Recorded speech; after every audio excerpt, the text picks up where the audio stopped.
pouco para você agora daquilo que é a revelação de Deus, não é? Deus que se revela ao homem, primeiro pela própria criação do homem no paraíso, depois ele vai se revelando através, não é, dos próprios homens, Noé, Abraão, Moisés, até que chegamos à revelação plena, maior de todas, de Jesus Cristo, que aí ele não fala mais através de profetas, ele não fala mais através de doutores, ele fala através do seu próprio Filho, que também é Deus, Jesus Cristo.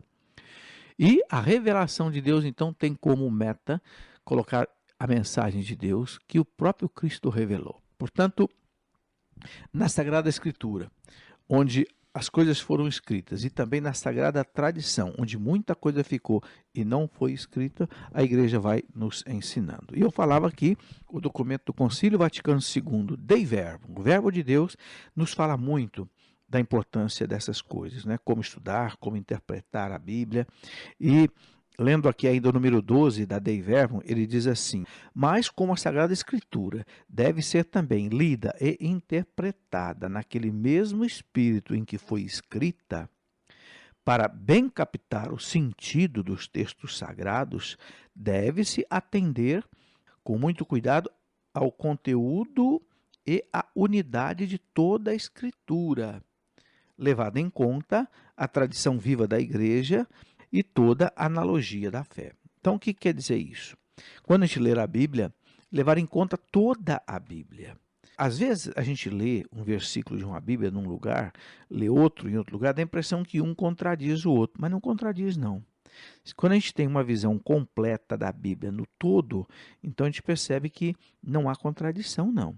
Então é preciso observar essas coisas que, né, o documento da igreja diz aqui. Para bem captar o sentido dos textos sagrados, deve-se atender com cuidado ao conteúdo e à unidade de toda a Escritura. A Escritura tem uma unidade, levando em conta a tradição viva da igreja. Ou seja, como é que a igreja sempre entendeu isso daqui?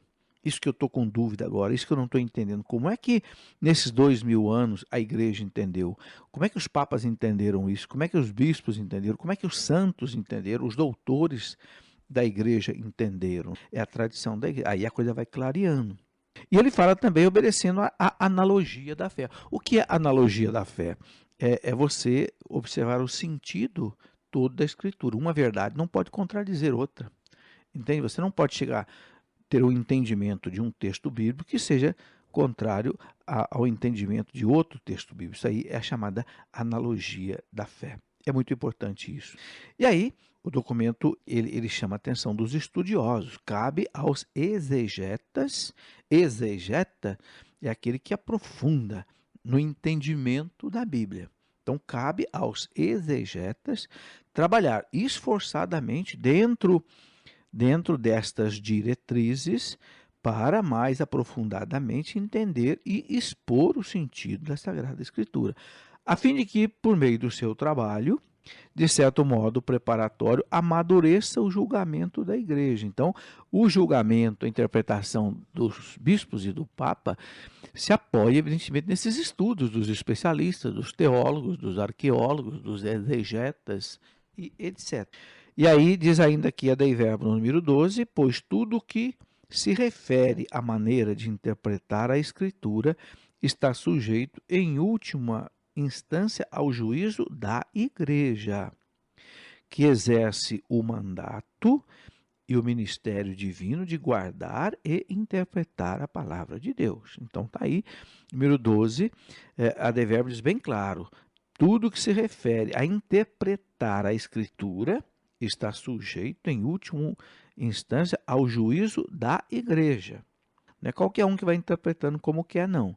Que exerce o mandato e o ministério divino de guardar e interpretar a palavra de Deus. Bem, a Dei Verbum fala também um pouco do Antigo Testamento e fala que o Antigo Testamento é importante e o Antigo Testamento não deve ser desprezado, não, porque ele também é palavra de Deus. Houve uma heresia que chamava-se marcionismo de Marcião, que era alguém que queria desprezar o Antigo Testamento. Agora a gente já tem o Novo, então o Antigo não vale mais. Não. A igreja diz, não, vale sim. O Antigo Testamento, ele é tão importante que a igreja o mantém, porque ele é a palavra de Deus. Claro que ele precisa ser interpretado de uma maneira assim mais estudada, porque ele é mais figurativo do que o Novo é mais histórico, mas o Antigo Testamento, ele tem também o seu grande valor, tá certo? Diz aqui o Catecismo da Igreja, no parágrafo 121, que o Antigo Testamento é uma parte indispensável da Sagrada Escritura e que seus livros são divinamente inspirados e conservam um valor permanente, pois a Antiga Aliança nunca foi revogada. A Antiga Aliança ela foi completada na Nova. Os cristãos veneram o Antigo Testamento como verdadeira palavra de Deus. A Igreja sempre rechaçou vigorosamente a ideia de rejeitar o Antigo Testamento sob o prefeito de que o Novo o tenha feito caducar. Era a heresia do marcionismo. Tanto é que a gente usa os salmos para a leitura, né, na missa, para a meditação, a liturgia das horas, para os cânticos. Então, são orações que têm um grande valor. Muito bem, os evangelhos são a parte mais importante da Bíblia, porque é exatamente aquilo que Jesus fez, aquilo que Jesus ensinou. O catecismo ensina que os evangelhos são o coração de todas as escrituras, uma vez que eles constituem o principal testemunho da vida e da doutrina do Verbo encarnado, nosso Senhor Jesus Cristo. E quando o catecismo fala dos evangelhos e também o documento Dei Verbum fala dos evangelhos, diz assim, olha, que e é muito importante esta referência que eu vou fazer agora, muito importante, está no número 19 da Dei Verbum, a vida e o ensinamento de Jesus. Diz assim, a igreja defende firmemente que os quatro evangelhos, cuja historicidade afirma sem hesitação, transmitem fielmente aquilo que Jesus, Filho de Deus, ao viver entre os homens, realmente fez e ensinou para a eterna salvação deles até o dia em que foi elevado. Eu gostaria que você prestasse bastante atenção nisso que eu li.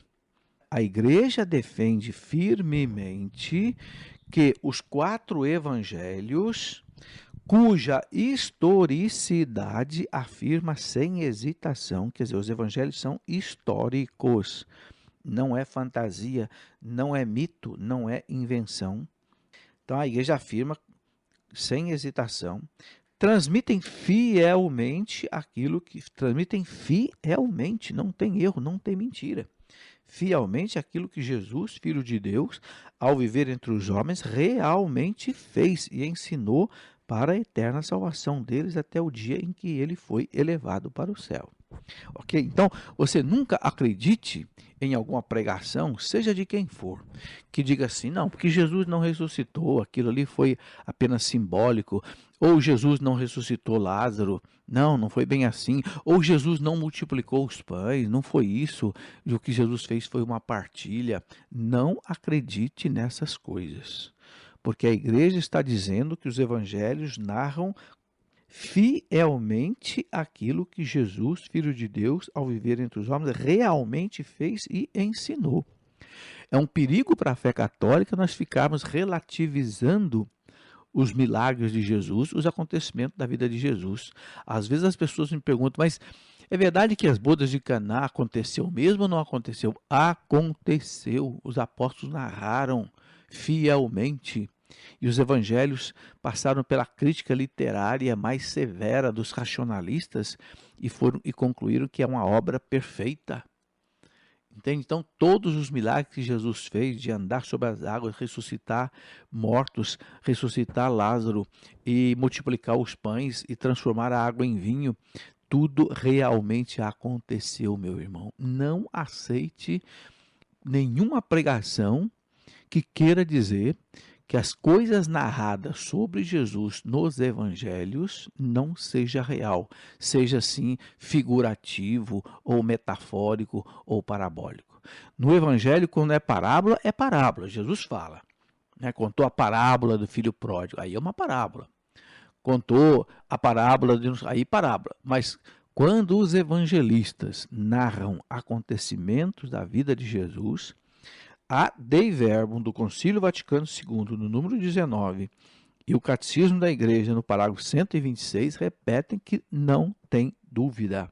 A Igreja defende firmemente que os 4 evangelhos, cuja historicidade afirma sem hesitação, transmitem fielmente aquilo que Jesus, Filho de Deus, ao viver entre os homens, realmente fez e ensinou para a eterna salvação deles até o dia em que ele foi elevado para o céu. Então, não aceite, meu irmão, outras interpretações. Eu já vi alguém dizer assim, Evangelho segundo a comunidade de São Lucas. Que comunidade de São Lucas? Evangelho segundo São Lucas.